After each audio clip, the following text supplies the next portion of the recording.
আমাদের রসুল হযরত মুহাম্মদুর রাসূলুল্লাহ সাল্লাল্লাহু আলাইহি ওয়াসাল্লাম সম্পর্কে একটা বার্তা দিয়েছেন।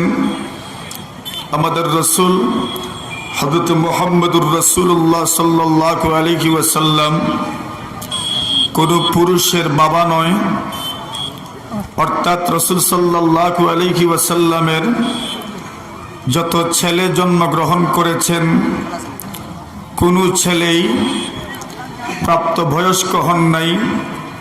প্রত্যেকটি ছেলেই প্রাপ্তবয়স্ক হওয়ার আগেই দুনিয়া থেকে বিদায় নিয়েছেন। কেন? রাসূল সাল্লাল্লাহু আলাইহি ওয়াসাল্লামের ছেলেরা জীবিত থাকলেন না? কেনই বা রাসূল সাল্লাল্লাহু আলাইহি ওয়াসাল্লামের ছেলের জন্মের পরে তাদের ইন্তেকাল হয়ে গেল? এই কথাটাই আমরা আজকে বোঝার চেষ্টা করব। যার কারণে রাসূলের কোনো সন্তান, ছেলে সন্তান জীবিত নেই, আর মানুষের বংশ বিস্তার হয় ছেলেদের মাধ্যমেই। যেহেতু রাসূলের কোনো ছেলে নাই, মক্কার বেঈমানরা বলা বলি করতে লাগলো, মুহাম্মদের আলোচনা করে কি লাভ, মুহাম্মদের আলোচনা বাদ দাও। মুহাম্মদ এই সিঁড়ি, উনি দুনিয়া থেকে চলে যাওয়ার পরে মুহাম্মদের নাম নেওয়ার মতো কেউ এই দুনিয়াতে থাকবে না। কেন? মুহাম্মদের কোনো ছেলেই নাই দুনিয়াতে। যার আওলাদ নাই সে তো নির্বংশ, দুনিয়া থেকে চলে যাওয়ার পরে ওনার নাম নেওয়ার মতো দুনিয়াতে আর কেউ থাকবে না।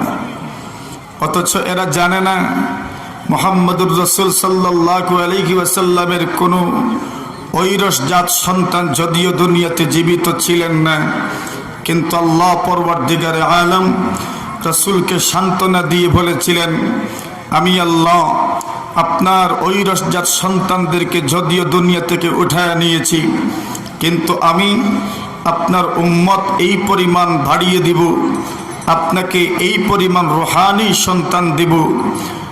আদম আলাইহিস সালাতু ওয়াস সালাম থেকে নিয়ে ঈসা আলাইহিস সালাতু ওয়াস সালাম পর্যন্ত সমস্ত নবীদের যেই পরিমাণ উম্মত ছিলেন, আপনি মুহাম্মদুর রাসূলকে আমি এর চাইতেও বেশি উম্মতের নবী বানায়া দিব। মক্কার মানুষ রাসূল সাল্লাল্লাহু আলাইহি ওয়াসাল্লামকে নির্বংশ বলে। কেনই বা রাসূলের সন্তান জীবিত থাকলেন না? এই দুনিয়ার একটা নিয়ম আছে যা আমরা দেখি, পীরের ছেলে পীর হয়, এটাই দুনিয়ার বর্তমান নিয়ম। অথচ কত পীরের ছেলে এমন আছে যেই পীরের ছেলে পীর হওয়া তো দূরের কথা, অনেকের ঈমান আছে কিনা এই ব্যাপারের সন্দেহ আছে। কিন্তু মানুষ পীরের ছেলেকে পীর বানায় দেয়।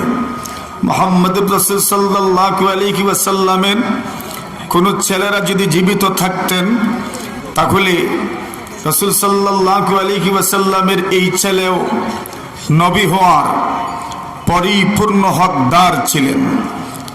আর যদি নবী না হতেন তাহলে এটাও ছিল রাসূলের ইজ্জতের উপর একটা আঘাত। কেন? মানুষ বলা বলি করতে লাগতো মুহাম্মদের কোনো ছেলে নবী নাই, অথচ এই দুনিয়াতে অনেক নবী গত হয়েছেন যাদের ছেলেরাও নবী ছিলেন। হযরতে আদম আলাইহিস সালাতু ওয়াস সালামের ছেলে শীস আলাইহিস সালাতু ওয়াস সালাম ইনিও নবী। হযরতে ইব্রাহিম আলাইহিস সালাতু ওয়াস সালামের ছেলে ইসমাঈল উনিও নবী। হযরতে ইসহাক আলাইহিস সালাতু ওয়াস সালাম ইব্রাহিম নবীর ছেলে ইনিও নবী। হযরতে ইসহাকের ছেলে হযরতে ইয়াকুব উনিও নবী। হযরতে ইয়াকুবের ছেলে হযরতে ইউসুফ আলাইহিস সালাতু ওয়াস সালাম উনিও নবী। তাহলে দেখা যাচ্ছে নবীদের ছেলে নবী হন। হযরত দাউদ আলাইহিস সালাতু ওয়াস সালামের ছেলে হযরত সুলাইমান আলাইহিস সালাতু ওয়াস সালাম উনিও নবী। হযরত জাকারিয়া আলাইহিস সালাতু ওয়াস সালামের ছেলে হযরত ইয়াহইয়া আলাইহিস সালাতু ওয়াস সালাম উনিও নবী। এখন মুহাম্মদুর রাসূলুল্লাহর ছেলেরা যদি জীবিত থাকতেন তাহলে দুইটাই পন্থা ছিল। প্রথম পন্থা, এদেরকেও নবী বানানো হয়। এখন যদি এদেরকে নবী বানানো হয় তাহলে এক সমস্যা, আর যদি নবী বানানো হয় না তাহলেও আরেকটা সমস্যা। নবী যদি বানানো হয় না তাহলে সমস্যাটা কি? মানুষ বলা বলি করতে লাগবে। এই দিক থেকে মুহাম্মদুর রাসূলুল্লাহর সম্মান আর মর্যাদা অন্যান্য অনেক নবীর চেয়েও কম। জনাবে রাসূল করিম সাল্লাল্লাহু আলাইহি ওয়াসাল্লাম, কথাগুলো খুব ভালো করে আমাদের বোঝার দরকার। এটা একটা মেসেজ আপনাদের কাছে, বার্তা।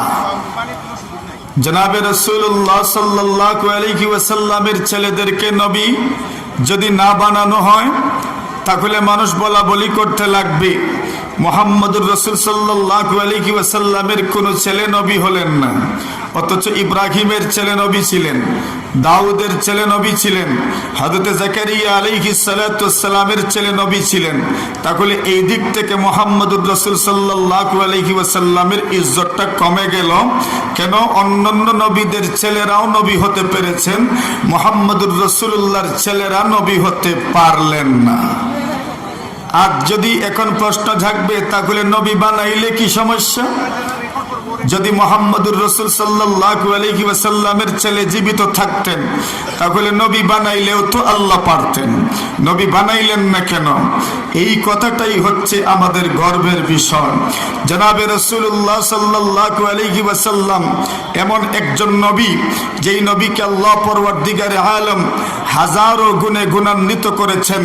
আমার পয়গম্বর সাল্লাল্লাহু আলাইহি ওয়াসাল্লাম এমন গুণে গুণান্বিত ছিলেন, আগেকার যুগের সমস্ত পয়গম্বর যারা বিভিন্ন গুণে গুণান্বিত ছিলেন, সমস্ত নবীদের গুণকে আল্লাহ পরওয়ারদিগারে আলম আমার রাসূল সাল্লাল্লাহু আলাইহি ওয়াসাল্লামের মধ্যে একত্রিত করে দিয়েছিলেন।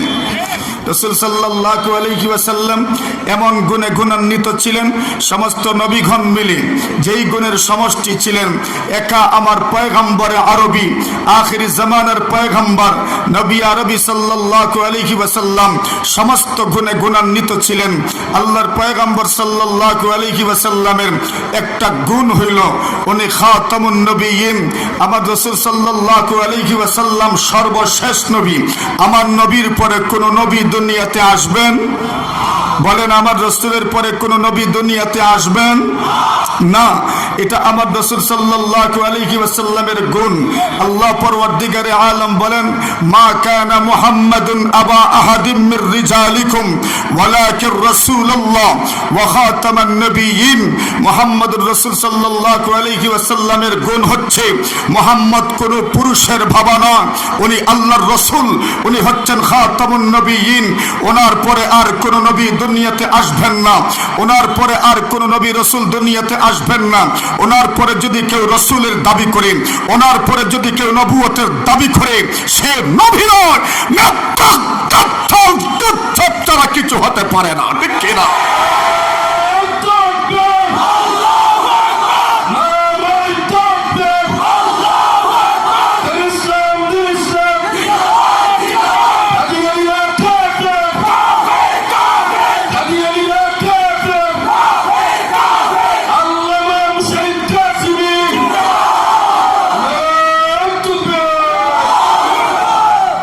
মাসআলাটা বুঝার দরকার, এটা আমাদের আকীদার বিষয়।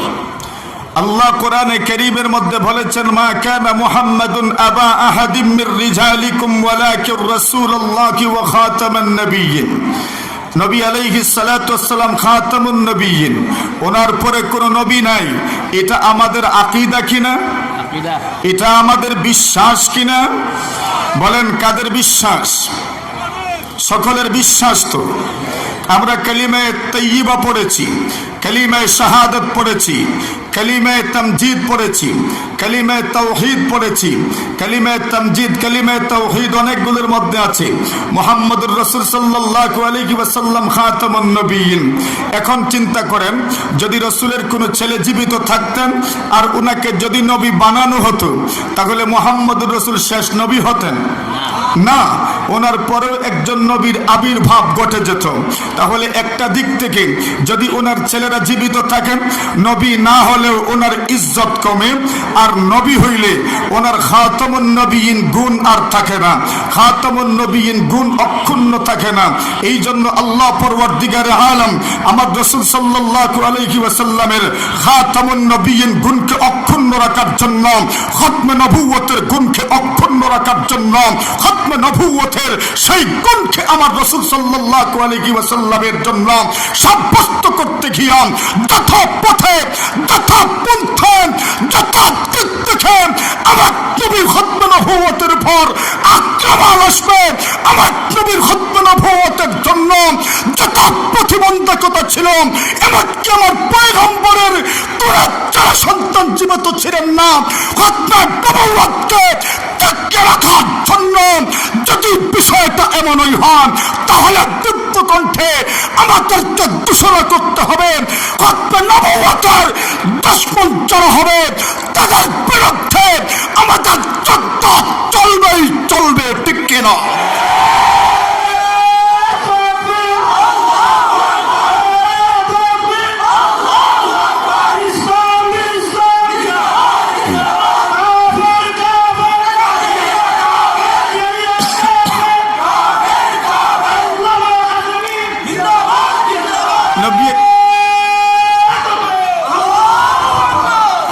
নবী করিম সাল্লাল্লাহু আলাইহি ওয়াসাল্লামের জীবদ্দশায় যতটা যুদ্ধ হয়েছে, কিছু কিছু যুদ্ধে রাসূল সাল্লাল্লাহু আলাইহি ওয়াসাল্লাম নিজে অংশগ্রহণ করেছেন, অনেকটা যুদ্ধে রাসূল সাল্লাল্লাহু আলাইহি ওয়াসাল্লাম নিজে অংশগ্রহণ করেননি। যেই সমস্ত যুদ্ধে রাসূল সাল্লাল্লাহু আলাইহি ওয়াসাল্লাম নিজে অংশগ্রহণ করেছেন, এই সমস্ত যুদ্ধকে বলা হয় গাজওয়া, যেটা আমরা জানি, অনেকে পড়েছি, গাজওয়ায়ে বাদর, গাজওয়ায়ে উহুদ, গাজওয়ায়ে খান্দাক, গাজওয়ায়ে হুনাইন। রাসূল সাল্লাল্লাহু আলাইহি ওয়াসাল্লাম নিজের জীবদ্দশায় যতটা যুদ্ধে অংশগ্রহণ করেছেন, এই যুদ্ধগুলোকে বলা হয় গাজাওয়া। রাসূল সাল্লাল্লাহু আলাইহি ওয়াসাল্লাম তার জীবদ্দশায় নিজে যেই সমস্ত যুদ্ধে অংশগ্রহণ করেন নাই, সাহাবায়ে কেরামের মধ্য থেকে কাউকে কমান্ডার নিযুক্ত করে, কাউকে সিপাহ সালার নিযুক্ত করে, কারো হাতে নেতৃত্ব দিয়ে রাসূল সাল্লাল্লাহু আলাইহি ওয়াসাল্লাম যে সমস্ত যুদ্ধ করিয়েছেন, এই সমস্ত যুদ্ধকে বলা হয় সারিয়া। আল্লাহর পয়গম্বরের জীবদ্দশায় উনি নিজে পরিচালনা করেছেন যতটা যুদ্ধ, রাসূল সাল্লাল্লাহু আলাইহি ওয়াসাল্লামের জীবদ্দশায় উনি সাহাবায়ে কেরামের নেতৃত্বে পরিচালিত করেছেন যতটা যুদ্ধ, সমস্ত যুদ্ধ মিলিয়ে সাহাবায়ে কেরাম শাহাদাত বরণ করেছেন 500, প্রায় 500 কম বেশ সাহাবায়ে কেরাম শাহাদাত বরণ করেছেন। কিন্তু আমার রাসূল সাল্লাল্লাহু আলাইহি ওয়াসাল্লাম যখন দুনিয়া থেকে বিদায় হয়ে গেলেন, এই হিসাবটা মনে রাখার দরকার। নবী করিম সাল্লাল্লাহু আলাইহি ওয়াসাল্লামের জীবদ্দশায় যতটা যুদ্ধ রাসূল সরাসরি পরিচালনা করেছেন সিপাহ সালার হয়ে, আর যতটা যুদ্ধ সাহাবায়ে কেরামের নেতৃত্বে পরিচালিত হয়েছে, সমস্ত যুদ্ধ মিলিয়ে সাহাবায়ে কেরাম শাহাদাত বরণ করেছেন সর্বমোট 500, একটু কম বেশ হতে পারে। কিন্তু রাসূল সাল্লাল্লাহু আলাইহি ওয়াসাল্লাম এই দুনিয়া থেকে চলে যাওয়ার পরে এই দুনিয়ার পরিবেশ পরিস্থিতিটা কেমন হয়েছিল, রাসূল সাল্লাল্লাহু আলাইহি ওয়াসাল্লামের সাহাবায়ে কেরাম বলেন, রাসূলের যখন ইন্তেকাল হয়ে গেল, ওয়া কাফারা মান কাফারা মিনাল আরব, সেই যুগে অনেক মানুষ বেঈমান হয়ে গেল, যারা সবেমাত্র মুসলমান হয়েছিল অনেকজন মানুষ ঈমান হারা হয়ে গেল। হযরত আবু বকর সিদ্দিক রাদিয়াল্লাহু তাআলা আনহু খেলাফতের মসনদে বসলেন। রাসূল সাল্লাল্লাহু আলাইহি ওয়াসাল্লামের প্রথম প্রতিনিধি, প্রথম খলিফা, খলিফাতুর রাসূল সাল্লাল্লাহু আলাইহি ওয়াসাল্লাম আবু বকর সিদ্দিক রাদিয়াল্লাহু তাআলা আনহু, ওনার জামানায় অবস্থাটা কেমন ছিল? হযরত আবু বকর সিদ্দিকের মিজাজটা নরম ছিল, কিন্তু এই নরম মানুষটা আল্লাহর হুকুমের বিরুদ্ধে যে কেউ অবস্থান নিয়েছে, এই নরম মানুষটাই শেষ পর্যন্ত গরম হয়ে গেছেন।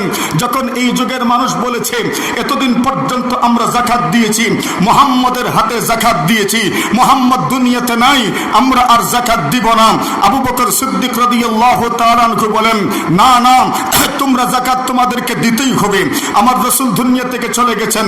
যাকাতের বিধান আল্লাহ কোরআনে নাজিল করেছেন। যাকাতের কথা রাসূল সাল্লাল্লাহু আলাইহি ওয়াসাল্লাম হাদিস শরীফের মধ্যে উল্লেখ করেছেন। সুতরাং আল্লাহ রসুলকে তোমরা যেমন ভাবে যাকাত দিতে, ইসলামী খেলাফতের মসনদে যারা বসবে তাদের হাতেও তোমাদেরকে যাকাত প্রদান করতে হবে। এরা বলে আমরা যাকাত দেব না। হযরত ওমর রাদিয়াল্লাহু তাআলা আনহুকে আবু বকর সিদ্দিক রাদিয়াল্লাহু তাআলা আনহু বলেন, হ্যাঁ ওমর, আমি এদের বিরুদ্ধে যুদ্ধ করব।